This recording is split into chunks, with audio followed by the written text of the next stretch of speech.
Bapa, dalam nama Tuhan Yesus, terima kasih Tuhan, terima kasih. Kami mengucap syukur untuk kasih kebaikan Bapa atas kehidupan kami.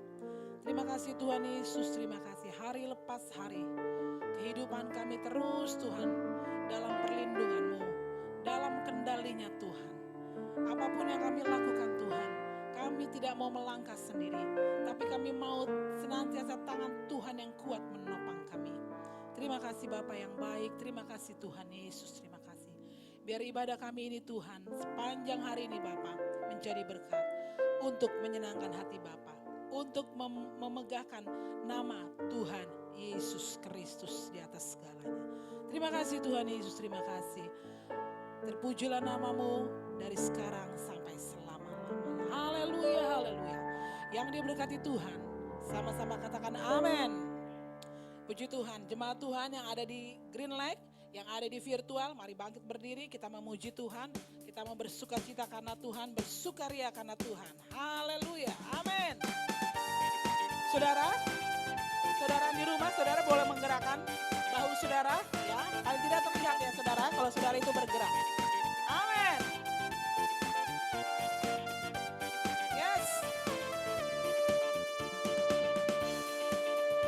Bila roh Allah ada di dalamku, ku kan menari seperti Daud menari. Bila roh Allah ada di dalamku, ku kan menari seperti Daud menari. Ku kan menari, ku kan menari, ku kan menari seperti Daud menari. Ku kan menari, ku kan menari, ku kan menari seperti Daud menari. Yes. Bila roh Allah ada di dalamku, ku kan menari seperti Daud menari. Yes. Bila roh Allah ada di dalamku, ku kan menari seperti Daud menari.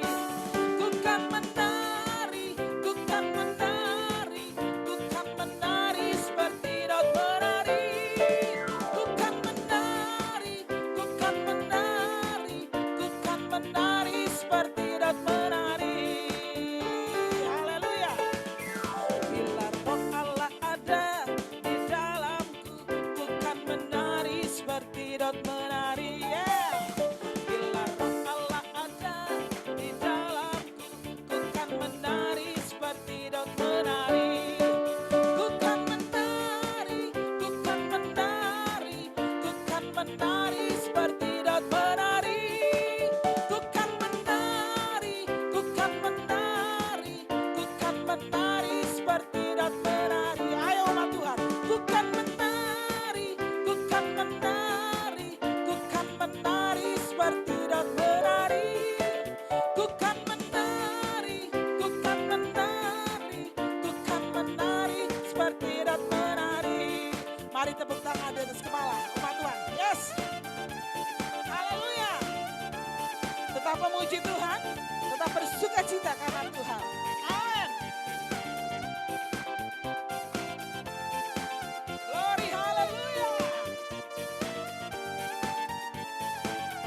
Sama-sama katakan. Oh betapa indahnya dan betapa eloknya bila saudara seiman hidup dalam persatuan. Oh betapa indahnya, ya, dan betapa eloknya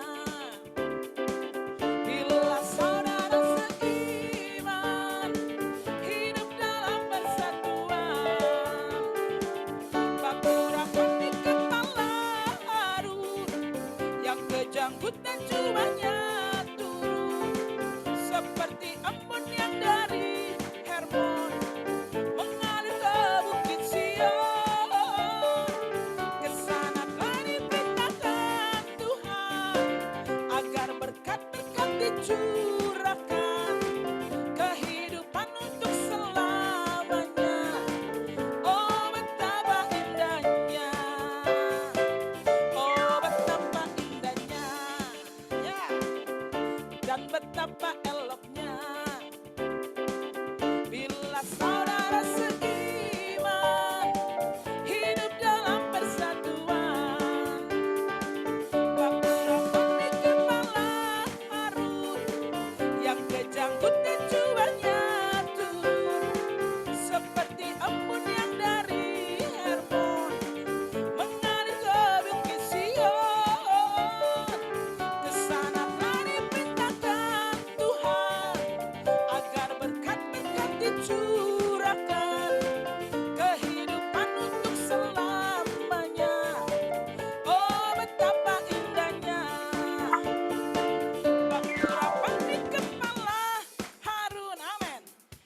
Janggut dan cuanya turun seperti embun yang dari Hermon mengalir ke bukit Sion. Ke sana kau diperintahkan Tuhan agar berkat-berkat dicurahkan, kehidupan untuk selamanya. Oh betapa indahnya, oh betapa indahnya, oh betapa indahnya. Haleluya, indahnya hidup dalam Tuhan. Amin. Silakan duduk saudara sekalian yang ada di rumah dan juga ada di gereja. Terima kasih Tuhan. Kami bersyukur Tuhan Yesus, kami hidup dalam kasih-Mu. Kami hidup dalam anugerah-Mu Tuhan. Terima kasih Bapa yang baik, terima kasih Tuhan. Apapun yang terjadi dalam kehidupan ini Tuhan, biar hati kami terus melekat erat dengan Engkau Bapa. Karena itu membuat kami kuat Tuhan Yesus. Terima kasih Tuhan Yesus, terima kasih Engkau sungguh baik, sangat baik bagi kami Tuhan. Tak ada rancangan-Mu yang gagal dalam hidup kami Bapa. Segala yang terbaik Bapa berikan buat kami.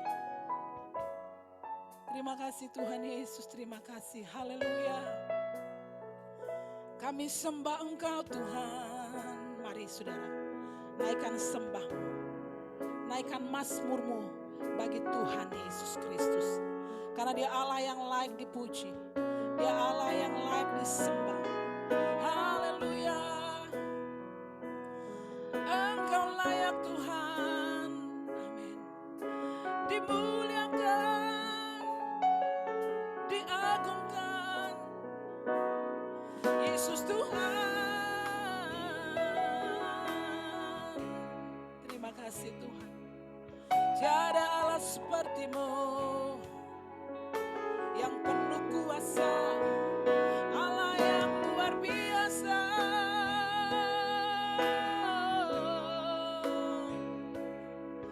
Kami muliakan, kami agungkan, kami tinggikan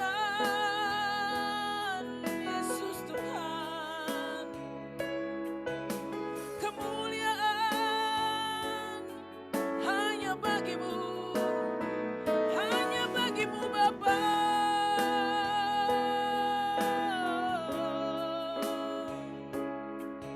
Terima kasih Tuhan buat cinta-Mu, buat kasih sayang-Mu bagi kami. Glory bagi-Mu. Hosana, Hosana di tempat maha tinggi.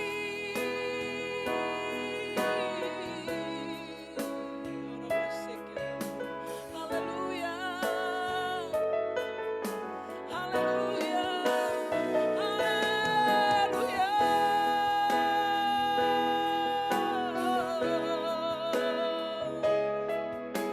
Dahsyat perbuatan-Mu, ajaib, ajaib, ajaib kuasa-Mu, Yesus Tuhan. Terima kasih Tuhan, terima kasih.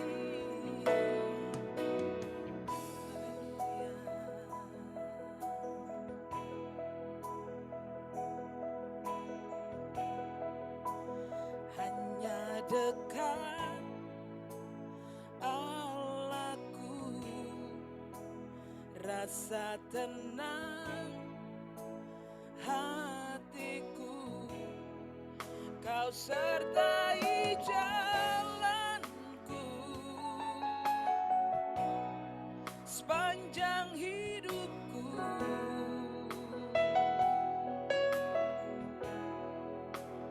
Hanya dekat padamu ada kekuatan baru. Kaulah perlindungan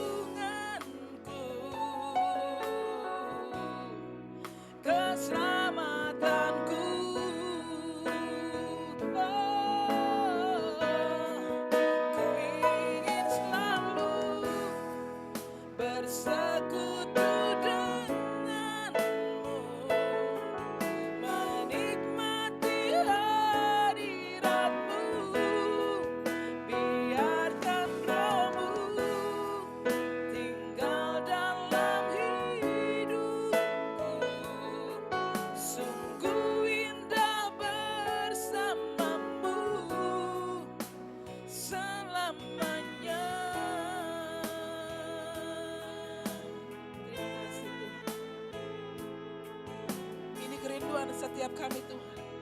Ini doa kami anak-anak-Mu Tuhan. Haleluya, haleluya.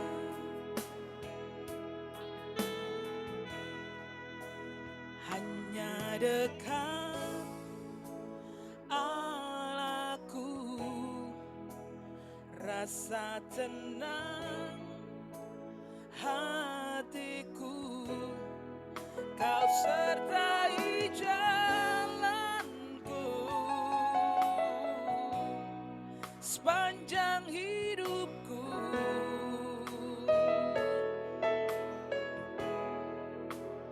Hanya dekat padamu ada kekuatan baru. Kaulah perlindunganku, keselamatanku.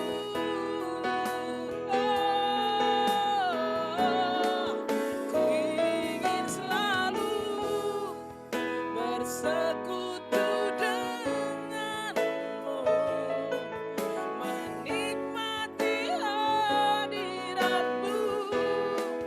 Biarkan Roh-Mu tinggal dalam hidupku. Sungguh indah bersamamu.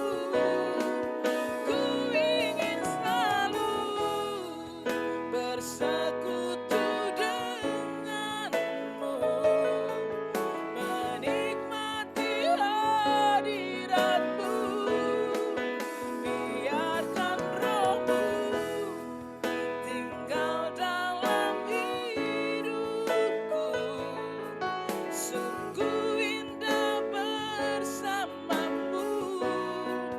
Ku ingin selalu bersekutu denganmu, menikmati hadiratmu. Biarkan Roh-Mu tinggal dalam hidupku. Sungguh indah bersamamu selamanya. Mari bangkit berdiri, siapkan hati untuk firman Tuhan. Selama ku menyembah-Mu, ku percaya bahwa mujizat masih terjadi. Selama Kau besertaku, ku melihat ada mujizat setiap hari. Ini iman kami Tuhan. Selama ku menyembah-Mu, ku percaya bahwa mujizat masih terjadi. Selama Kau besertaku, ku melihat ada mujizat setiap hari. Ada mujizat setiap hari. Ada mujizat setiap hari. Saya serahkan kepada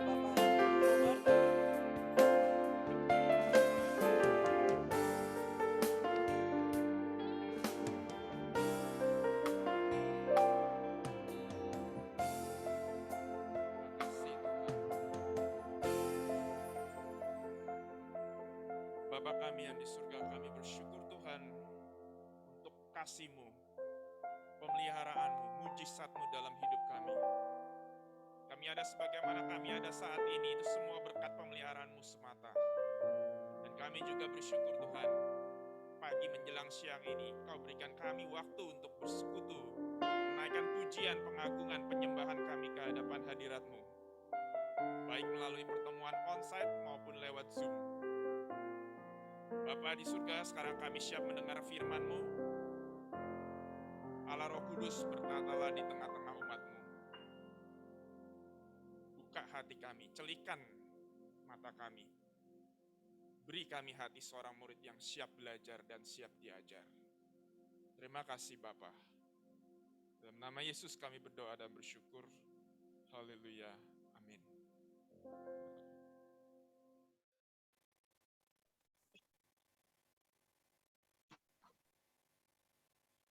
Selamat pagi, sekali lagi Shalom, baik jemaat yang berada di Green Lake pagi hari ini, ibadah onsite maupun yang melalui Zoom. Saya bersyukur diberi kesempatan kembali untuk sharing firman Tuhan pada pagi hari ini. Pagi hari ini saya akan sharing firman Tuhan yang saya beri judul Dealing with Failures, menghadapi kegagalan. Jadi kita akan belajar dari karakter atau tokoh Alkitab yang namanya Yosua, mengenai bagaimana ia menghadapi kegagalan dalam hidupnya.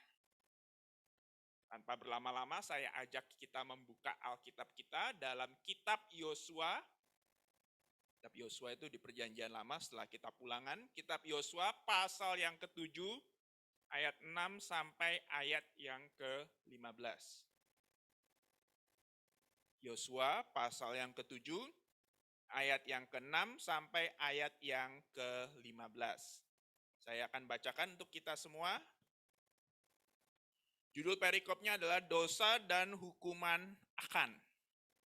Ayat 6, Yosua pun mengoyakkan jubahnya dan sujudlah ia dengan mukanya sampai ke tanah di depan tabut Tuhan hingga petang. Bersama dengan para tua-tua orang Israel sambil menaburkan debu di atas kepalanya. Dan berkatalah Yosua, Tuhanku Allah, mengapa engkau menyuruh bangsa ini menyeberangi sungai Yordan, supaya kami diserahkan kepada orang Amori untuk dibinasakan?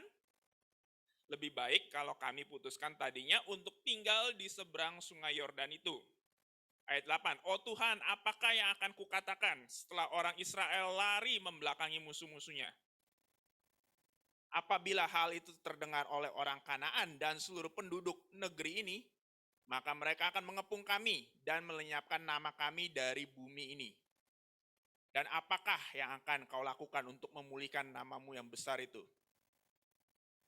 Lalu ini jawaban Tuhan, ayat 10. Lalu berfirmanlah Tuhan kepada Yosua, bangunlah, mengapa engkau sujud demikian? Ayat 11, orang Israel telah berbuat dosa. Mereka melanggar perjanjianku yang kuperintahkan itu kepada mereka. Mereka mengambil sesuatu dari barang-barang yang dikhususkan itu, mereka mencurinya, mereka menyembunyikannya, dan mereka menaruhnya di antara barang-barangnya. Jadi ayat yang baru saja saya baca itu sebenarnya merupakan rangkaian dari kisah Yosua pasal 6, 7, dan 8. Ya. Pasal 6, pasal 7, pasal 8. Tentunya saya nggak akan bacakan semua di saat ini, ya, tapi Bapak Ibu dalam pembacaan Alkitab pribadi, saat teduh pribadi, Bapak Ibu kalau punya waktu luang bisa pelajari ayat-ayat ini, pasal-pasal ini, Yosua pasal 6, 7, 8, supaya mendapatkan cerita lengkapnya. Ya, saya sangat sarankan itu karena banyak prinsip penting yang kita bisa pelajari dari Yosua pasal 6, 7, 8. Nah mungkin Bapak Ibu bertanya-tanya, siapa itu Yosua? Kalau Bapak Ibu dididik di sekolah minggu ya tentunya sudah tahu karakter Yosua. Tapi yang belum, siapa itu Yosua? Yosua ini dulunya waktu Musa masih hidup, dia asistennya Musa. Ya. Dia yang dipersiapkan oleh Musa untuk membawa bangsa Israel masuki tanah Kanaan.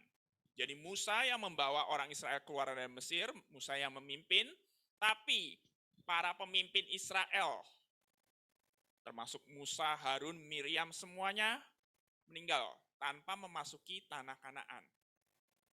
Lalu generasi berikutnya dipersiapkan oleh Yosua dan Kaleb untuk membawa mereka memasuki tanah Kanaan. Nah, Yosua pasal 6 menceritakan waktu mereka hendak menduduki kota Yeriko, Allah berfirman kepada mereka, nggak usah perang, kamu kelilingi aja. Kelilingi kota Yeriko, sekali sehari sebanyak 6 hari, berarti 6 kali. Lalu pada hari ke-7, kamu kelilingi kota itu 7 kali. Ya. Berarti ngelilingi kota Yeriko bukan 7 kali, tapi 7 tambah 6, jadi 13 kali. Pada putaran ke-13, kamu bersorak-sorai, tiup sangkakala. Lalu kota itu roboh. Tapi kalau kita baca pasal 7, keadaan yang 180 derajat, keadaan yang terbalik terjadi. Tadinya Yosua sukses, bangsa Israel sukses menduduki kota Yeriko tanpa ada korban satupun. Nah, dalam pasal 7, mereka justru dikalahkan oleh kota yang penduduknya tidak sebanyak Yeriko. Kota yang penduduknya tinggal di kota yang benteng-bentengnya itu tidak sehebat atau setebal kota Yeriko. Nah, mengapa hal ini terjadi? Next slide, kita coba lihat. Nah, di sini saya mencatat 3 hal kenapa Yosua gagal untuk mengalahkan kota yang namanya Ai.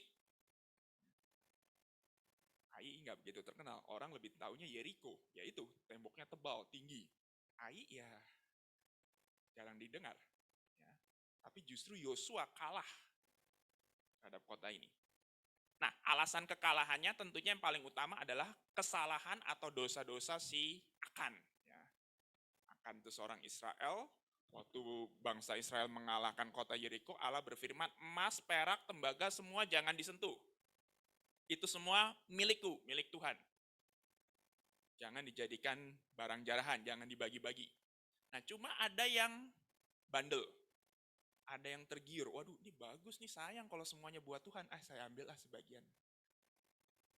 Sayang kalau semua buat Tuhan, saya ambil aja dikit buat saya.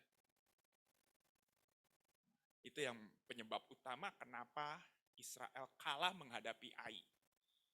Yesaya 59 mengatakan, tangan Tuhan tidak kurang panjang untuk menolong umatnya. Telinga Tuhan tidak tuli, telinga Tuhan nggak budek. Telinga Tuhan tuh mendengar keluhan umatnya, doa-doa umatnya, permintaan umatnya.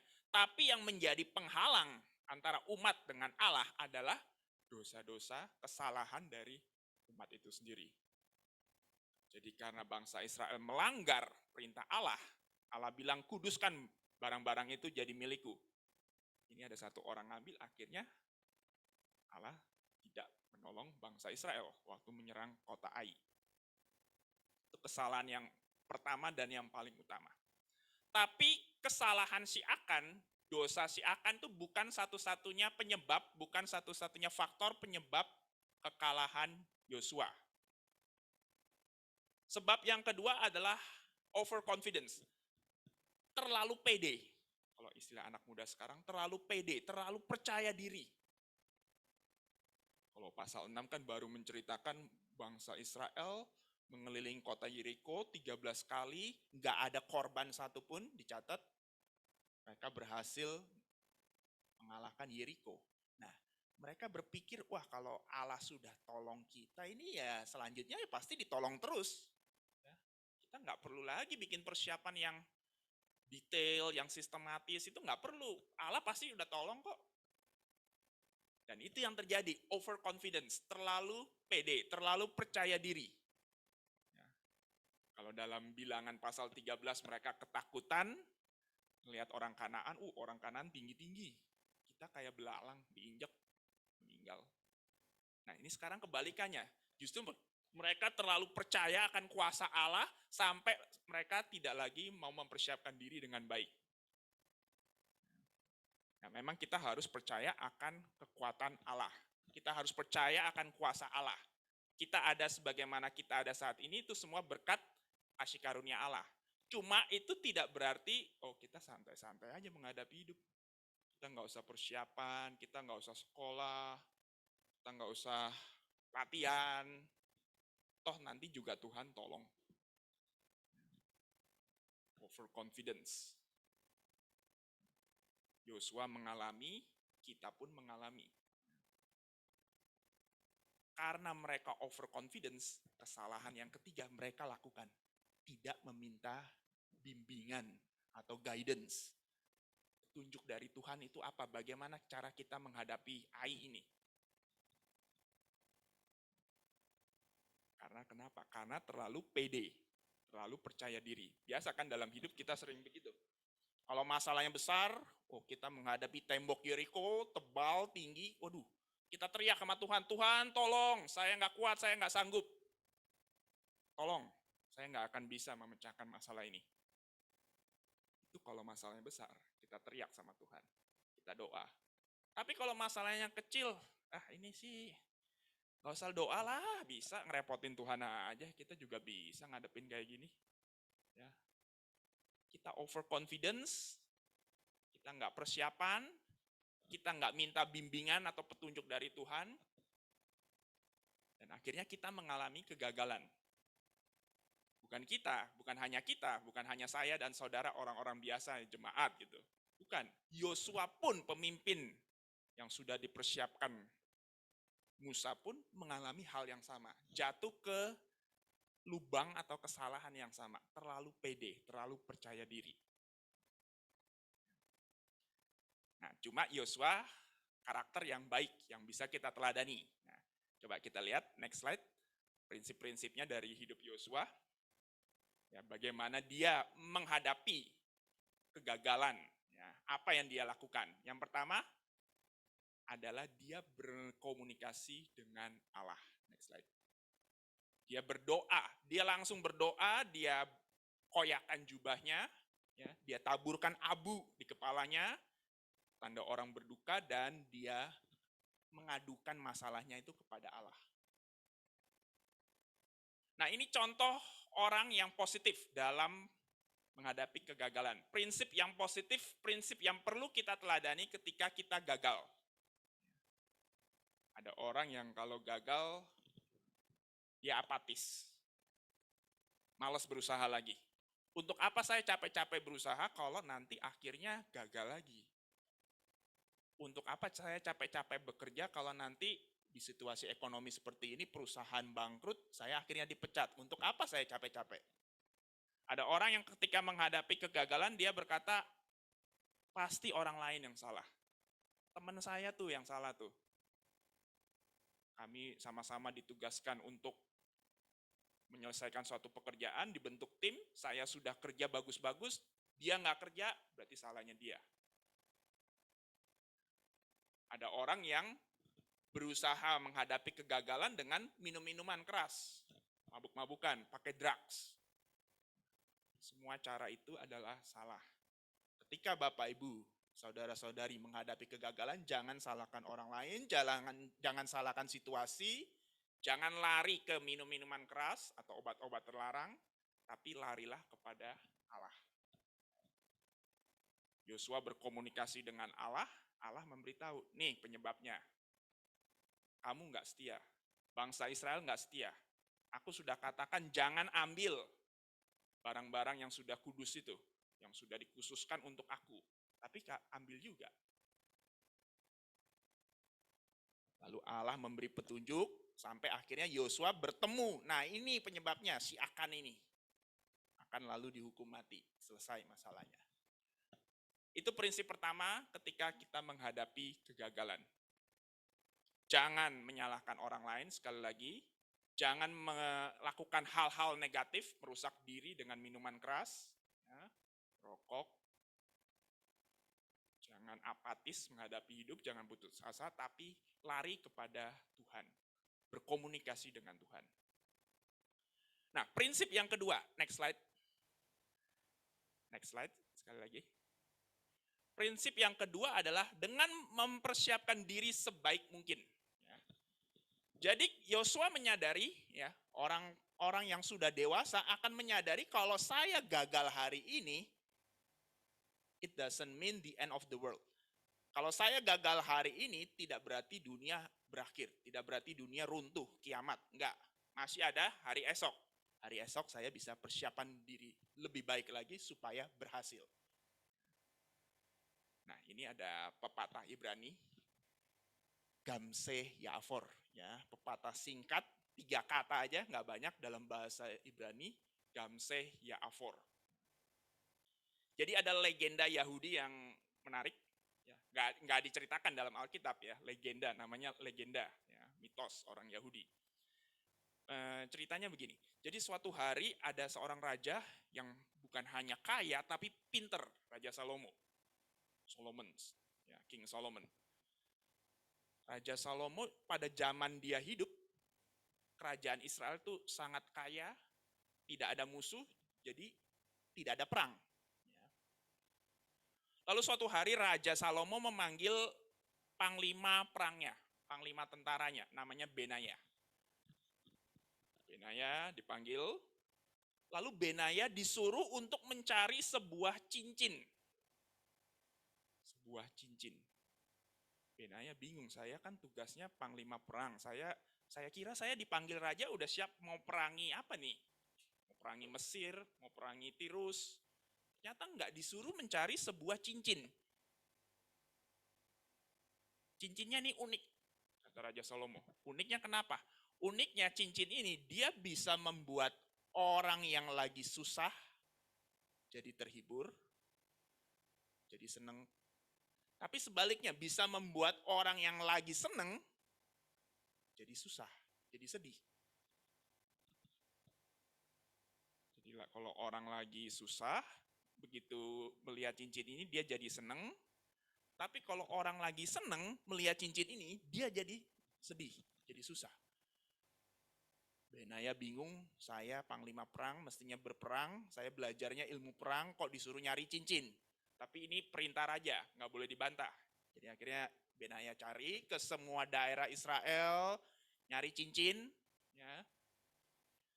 Nggak ketemu, akhirnya suatu hari Benaya udah lelah, ya, sudah berbulan-bulan dia mencari, cincinnya nggak ketemu, dia akhirnya beristirahat di sebuah toko barang bekas, bukan toko barang mewah, toko barang bekas. Dia duduk depan, pemilik toko keluar menghampiri, tanya-tanya gimana, lalu Benaya menceritakan, saya ini disuruh Raja Salomo nyari cincin, cincinnya begini, uniknya bisa membuat orang yang lagi susah jadi seneng, orang yang lagi seneng jadi sedih. Toko mendengar cerita Benaya, nggak banyak ngomong, dia langsung masuk ke dalam.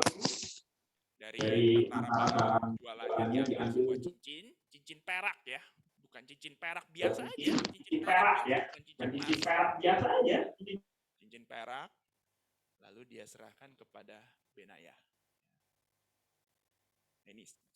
Ini gambarnya kira-kira seperti ini ya, cincinnya biasa aja, cuma tulisannya itu yang unik.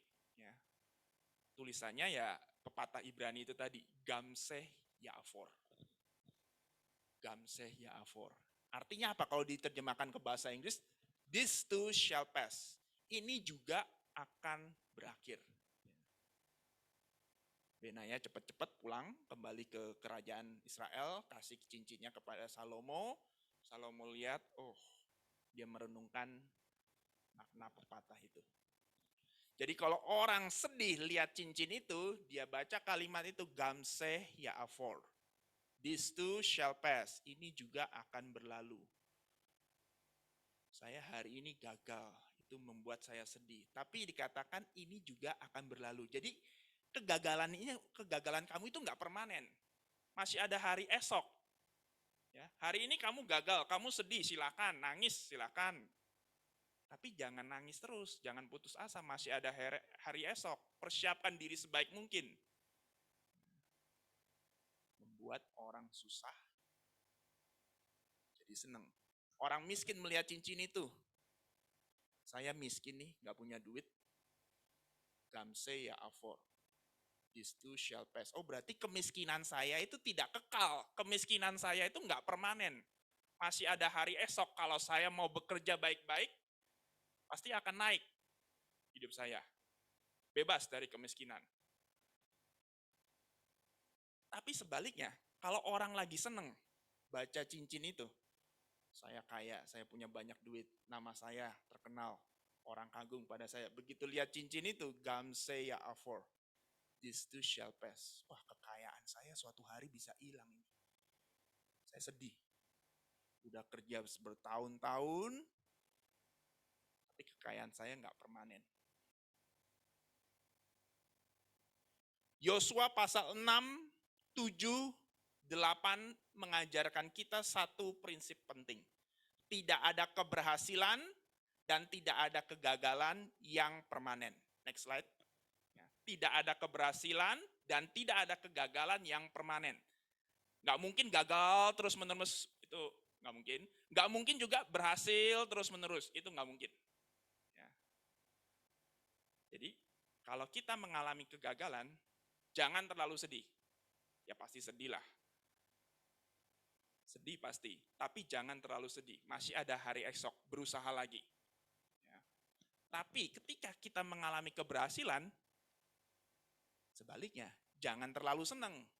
Jangan euforia, jangan terlalu senang. Kalau kamu nggak hati-hati, kamu akan mengalami hal yang sama seperti Yosua. Pasal 6 dia sukses menghancurkan kota Yeriko. Pasal 7 dia drop, dikalahkan oleh Ai. Pasal 8 setelah persiapan, setelah membenahi diri dari dosa, baru dia berhasil. Ya itulah hidup. Gamseh Ya'afor. Ini juga akan berlalu. Kegagalan, hari ini kita gagal, kegagalan kita itu akan berlalu. Hari ini kita kaya, banyak duit, kekayaan kita itu akan berlalu. Ya. Jadi nggak ada yang permanen dalam hidup ini, kecuali Allah. Itu prinsip yang kedua. Prinsip yang ketiga, cepat aja, adalah memiliki perspektif ilahi. Memiliki perspektif ilahi. Nah, kegagalan dalam hidup kita itu bermacam-macam sebabnya. Ada yang karena kesalahan kita sendiri, kita kurang persiapan. Ada yang karena kesalahan orang lain, dia yang nggak persiapan. Kita satu tim sama dia, kita jadi kena juga. Ya. Ada yang disebabkan karena situasi di luar kendali kita. Ya. Kayak krisis ekonomi zaman sekarang ini. Ya karena pandemi, ya kita mau berbuat apa? Kan kita nggak bisa membunuh virus corona. Kita yang dibunuh bisa. Tapi kita nggak mungkin membunuh virus. Jadi bermacam-macam, tapi apapun sebabnya kegagalan dalam hidup, ada satu prinsip penting yang tetap sama. Siapapun penyebabnya, prinsipnya tetap sama. Kita harus bergantung sama Tuhan. Kita harus bergantung sepenuhnya pada Tuhan. Dan dalam situasi-situasi tertentu, Allah memberikan kita atau memberikan izin, mengizinkan kita mengalami kegagalan. Kenapa? Supaya kita tidak sombong. Yosua sekali lagi, karena dia overconfidence, dia nggak tanya Tuhan dulu. Kenapa? Overconfidence itu penyebab kesalahan manusia, baik Yosua, saya, dan saudara kita semua sering mengalami apa yang disebut overconfidence. Kita merasa, ini kecil masalahnya, nggak usah repot-repot dah, buang-buang waktu, doa, tanya Tuhan, repotin Tuhan aja. Kalau masalahnya besar, baru kita datang kepada Tuhan. Allah mengizinkan kegagalan dalam hidup supaya kita belajar kerendahan hati. Dalam perjanjian baru ada tokoh terkenal, Rasul Paulus, ya. Dalam 2 Korintus pasal 12 itu dia berdoa pada Tuhan. Saya pernah saksikan di sini juga ya. Dia berdoa agar duri dalam daging, dalam hidupnya itu dicabut. Ya. Duri dalam daging itu apa? Penyakit ya. Kemungkinan besar itu penyakit. Ahli PB berkata itu penyakit, kelemahan tubuh. Tolong Tuhan dicabut. 3 kali dia berdoa, kalau 3 kali itu udah doanya udah nggak main-main tuh. Angka 3 kalau bagi orang Yahudi itu angka yang penting sekali. Tuhan Yesus di Getsemani, dia juga berdoa 3 kali. Berdoa 3 kali, Tuhan tolong cabut ini duri dalam daging, cabut kelemahan tubuh saya, supaya saya bisa melayani Tuhan dengan efektif. Jawaban Tuhan apa? Apa? Masih ingat? Cukup, ya cukup. Waduh, cukup berarti apa nih? Ya berarti nggak disembuhin. Cukup berarti ya tidak disembuhkan. Paulus tidak disembuhkan, dia tetap hidup dengan duri dalam daging. Dia tetap hidup dengan kelemahan tubuhnya itu. Kenapa? Kok cukup sih? Sembuhinlah. Kenapa? Justru dalam kelemahanmu, dalam kelemahan Paulus, kuasa siapa? Kuasa Allah dinyatakan. Paulus orangnya pinter, mungkin kalau sekarang levelnya tuh PhD kali ya. Dia seorang rabi muda lagi, udah pinter muda, ini kurang apa lagi ya? Pinter, muda, energik, Kalau dibiarin ini bisa sombong ini. Makanya Allah mengizinkan Paulus menderita penyakit, mengalami duri dalam daging dalam hidupnya. Dia nggak cabut. Kenapa? Kalau dia Allah cabut, Allah sembuhkan, mungkin Paulus akan hidup terjebak dalam kesombongan. Jadi lihat kegagalan segala sesuatu dalam hidup kita itu dari perspektif ilahi, dari perspektif kerajaan Allah. Nah, kerajaan Allah itu memiliki standar yang beda, standar yang bertolak belakang dengan standar dunia. Kalau standar dunia menilai, oh kamu berhasil, kenapa? Duitmu banyak, depositomu banyak, logam muliamu banyak, rumahmu banyak, propertimu banyak. Tapi kerajaan Allah justru sebaliknya. Ya. Kerajaan Allah tidak memandang milik kita itu sebagai standar keberhasilan kita. Kita ambil contoh Tuhan Yesus. Kalau kita nilai Tuhan Yesus waktu dia hidup di muka bumi, Tuhan Yesus itu orang yang gagal. Nggak usah jauh-jauh, rumah aja dia nggak punya. Ya. Rumah aja dia nggak punya, dia numpang di rumah Yusuf dan Maria dulu waktu kecil. Ya, setelah itu besarnya dia numpang pindah-pindah. Kadang di rumah mertuanya Petrus, kadang di rumah murid-muridnya, pindah-pindah aja. Nggak ada kalau kita apa ya? Sertifikat hak milik ya, SHM. Kita beli rumah, kita beli tanah, sertifikatnya atas nama kita. Tuhan Yesus nggak punya itu. Suatu hari ada petugas pajak bait Allah datang kepada Yesus, minta Tuhan Yesus bayar pajak untuk merenovasi bait Allah. Tuhan Yesus jawabannya apa? Dia nggak ambil uang dari dompetnya, dia kasih enggak. Dia suruh Simon Petrus, muridnya itu, kamu ke danau, kemungkinan ini danau Galilea ya, kamu pancing ikan. Ikan pertama yang kamu pancing, kamu buka mulutnya. Di situ ada duit, ada 4 dirham. Kamu ambil, kamu bayar ke petugas pajak. Ya luar biasa sih Tuhan Yesus. Cuman kok susah amat ya, bayar pajak aja. Harus mancing ikan dulu, buka mulutnya, ambil duitnya, baru bayar. Jadi kalau kita nilai Tuhan Yesus dengan standar dunia, dia adalah orang yang gagal. Dia nggak punya rumah, nggak punya properti, uang aja untuk bayar pajak aja sampai harus mancing ikan dulu. Ya. Numpang di rumah orang lain, berkelana terus, anak manusia tidak punya liang, tidak punya sarang, tidak punya tempat untuk meletakkan kepalanya ya. Itu betul sekali ayat itu. Kematiannya pun kematian yang sangat mengerikan. Mati di kayu salib. Ya. Ada hukuman mati bermacam-macam, ada mati di rajam batu, ada mati digantung, mati dipenggal, mati kalau zaman modern mati di kursi listrik. Tapi tetap dari dulu sampai sekarang yang paling mengerikan adalah hukuman mati di kayu salib. Yesus mati di kayu salib. Jadi kalau dari standar dunia, Tuhan Yesus adalah orang yang gagal. Dia nggak pernah nulis buku. Ya. Kalau dosen atau mahasiswa kan tahunya harus nulis buku. Semakin banyak buku, oh berarti semakin intelek nih dosen atau profesor. Tuhan Yesus nggak pernah nulis buku. Dia nggak pernah nulis artikel, masukin jurnal ilmiah, itu nggak ada. Jadi kalau dilihat dari standar dunia, Tuhan Yesus adalah orang yang gagal. Tapi kita sebagai anak Allah, kita harus melihat dari perspektif ilahi, perspektif kerajaan Allah. Ya, perspektif kerajaan Allah. Bukan berarti milik materi itu nggak penting. Ya.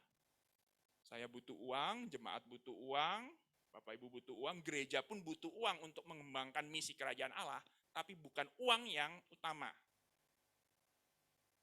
Standar kerajaan Allah tentang keberhasilan, apakah orang itu melakukan firman Allah atau tidak. Sederhana aja. Standarnya bukan miliknya, bukan banyaknya duitnya, tapi apakah orang itu melakukan kehendak Allah atau tidak. Next slide. Saya akan akhiri renungan singkat ini dengan ringkasan ya. Jadi hari ini kita sudah belajar 3 prinsip utama dalam menghadapi kegagalan. Yang pertama, berkomunikasi dengan Allah, langsung berdoa dengan Allah ketika kita menghadapi kegagalan. Ya, jangan nyalahkan orang lain, sekali lagi, jangan nyalahkan situasi. Lalu mempersiapkan diri untuk hari esok. Ya, jangan patah semangat, masih ada hari esok. Dan yang terakhir, memiliki perspektif ilahi. Kita lihat hidup kita lihat hidup orang lain, apakah hidup kita itu sudah melakukan kehendak Allah atau tidak. Mari kita tundukkan kepala kita.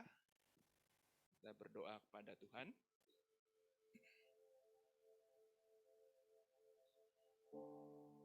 Ya Bapa, terima kasih untuk kebenaran firman-Mu yang telah Engkau nyatakan kepada kami pagi menjelang siang ini.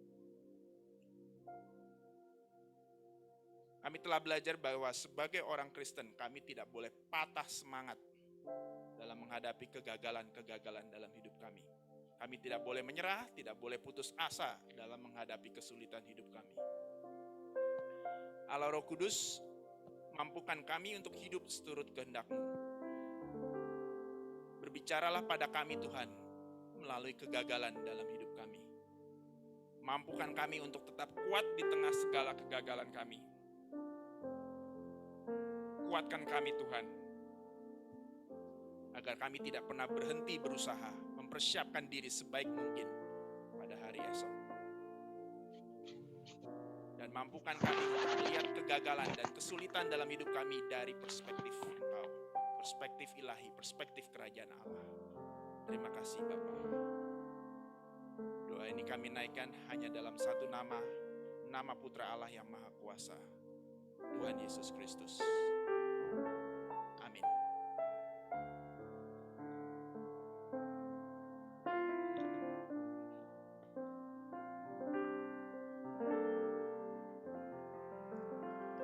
Puji Tuhan, kita sudah diberkati dengan kebenaran firman Tuhan. Saya percaya jemaat Tuhan yang ada di Zoom sangat diberkati. Amin. Haleluya, boleh angkat tangan jemaat Tuhan yang ada di Zoom. Puji Tuhan, luar biasa. Biar firman ini menjadi kekuatan buat setiap kita. Mari jemaat Tuhan, kita akan masuk dalam persembahan. Kita berdoa. Saudara yang ada di rumah, saudara persiapkan persembahan saudara. Saudara bisa mentransfer persembahan saudara ke nomor rekening 070 425 0050. Saya ulangi lagi, 070 425 0050 atas nama GBI Impact Umum. Saya percaya kalau saudara memberi, saudara juga pasti diberkati. Amin. Haleluya. Ya, saudara bisa juga scan barcode OVO yang ada di gadget saudara. Saudara bisa langsung caranya handphonenya atau pakai handphone, saudara langsung lekatkan ini ke zoomnya ya. Itu bisa langsung ya. Bisa berubah angkanya jadi 10 juta gitu ya. 100 juta kan gitu saudara kan. Iya dong, saudara mau diberkati kan.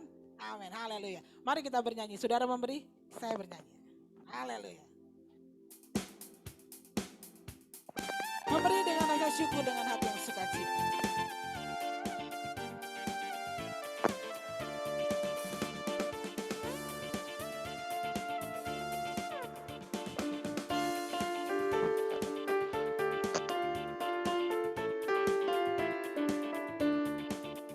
Bila roh Allah ada di dalamku, ku kan menari seperti Daud menari. Bila roh Allah ada di dalamku, ku kan menari seperti Daud menari. Ku kan menari, ku kan menari, ku kan menari seperti Daud menari. Ku kan menari, ku kan menari, ku kan menari seperti Daud menari.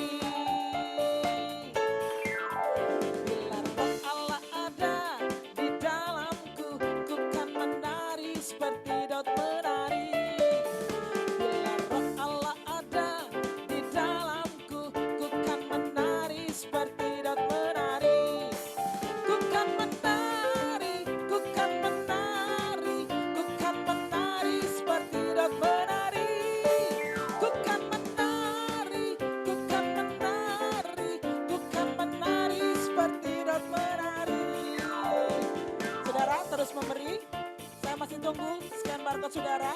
Ya kan? Kalau hati yang sukacita, kok saya scan lagi deh. Gitu kan ya saudara kan. Haleluya. Ya. Memberinya dengan senyum saudara. Bila roh Allah ada di dalamku, ku kan menari seperti Daud menari. Bila roh Allah ada di dalamku, ku kan menari seperti Daud menari. Ya. Ku kan menari, ku kan menari, ku kan menari seperti Daud menari. Ku kan menari, ku kan menari, ku kan menari seperti Daud menari. Ku kan menari seperti Daud menari. Ku kan menari seperti Daud menari. Ya, haleluya, puji Tuhan. Ternyata kalau tambah dinyanyiin lagi, tambah di scan lagi barcode-nya. Haleluya. Puji Tuhan, ya kan saudara? Haleluya. Baik, kita akan ikuti Impact News.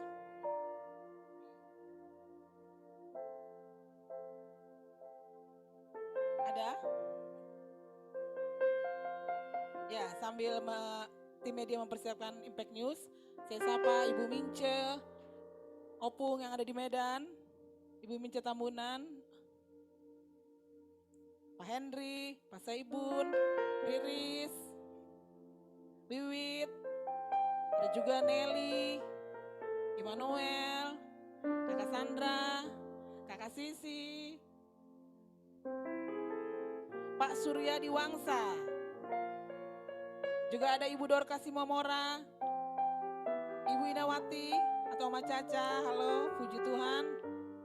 Ada juga adik Samuel, ada Ibu Endang, Sabah Halawa, Pak Frederick, dan ada juga Ibu Kemal. Ya saudara, ini dia Impact News, kita simak sama-sama. Ibadah minggu online, live Zoom jam 10 pagi, dan live Facebook atau YouTube jam 3 sore.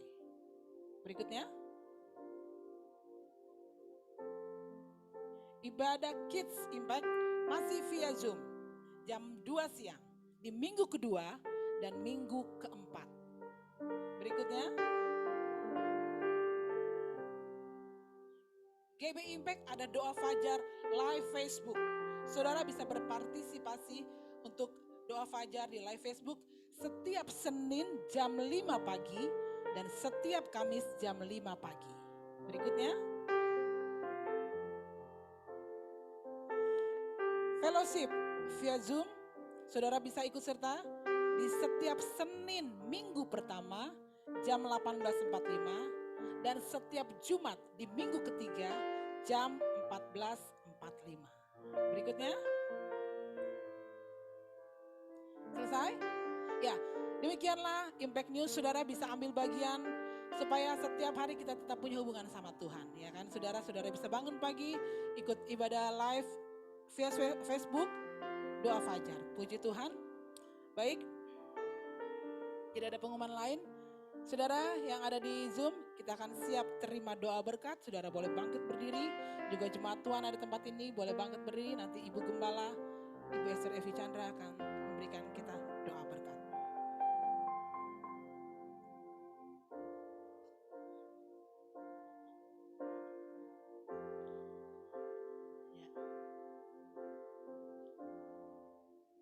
Yang di Zoom boleh bangkit berdiri juga.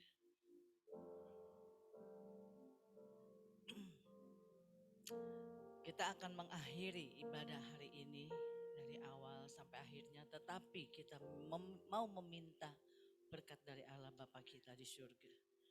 Mari arahkan hati dan pikiranmu kepada Tuhan.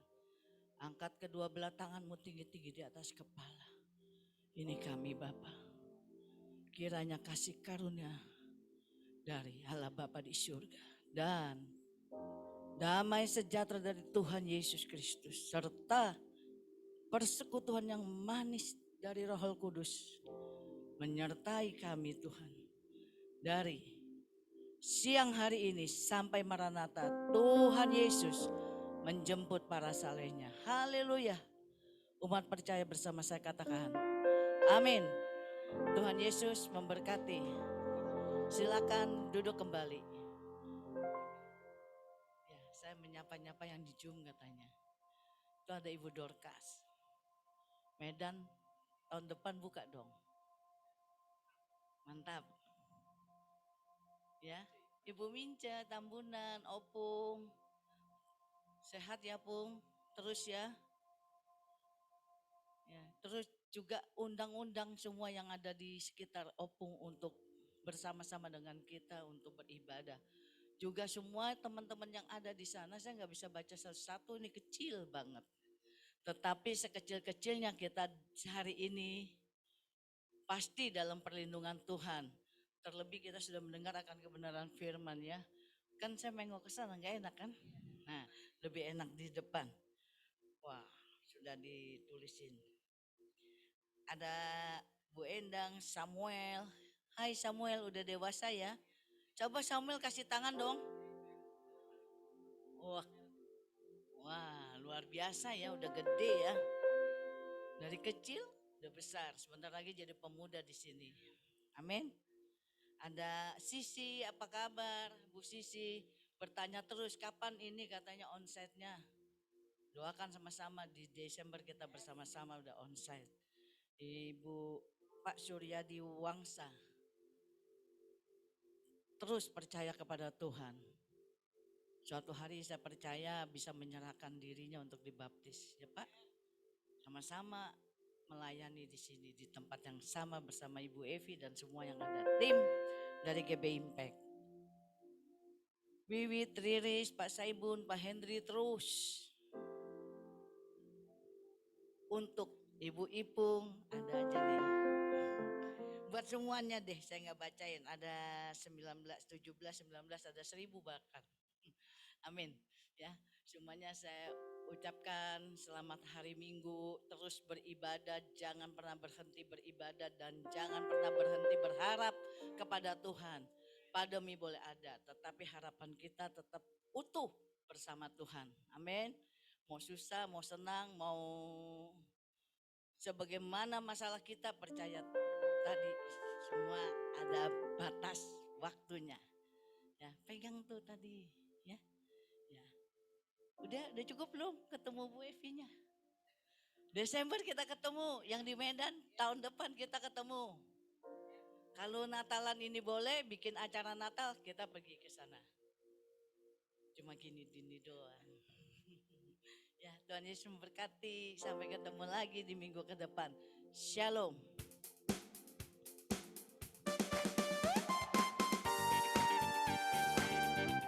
Terima kasih saudara yang sudah ibadah di Zoom.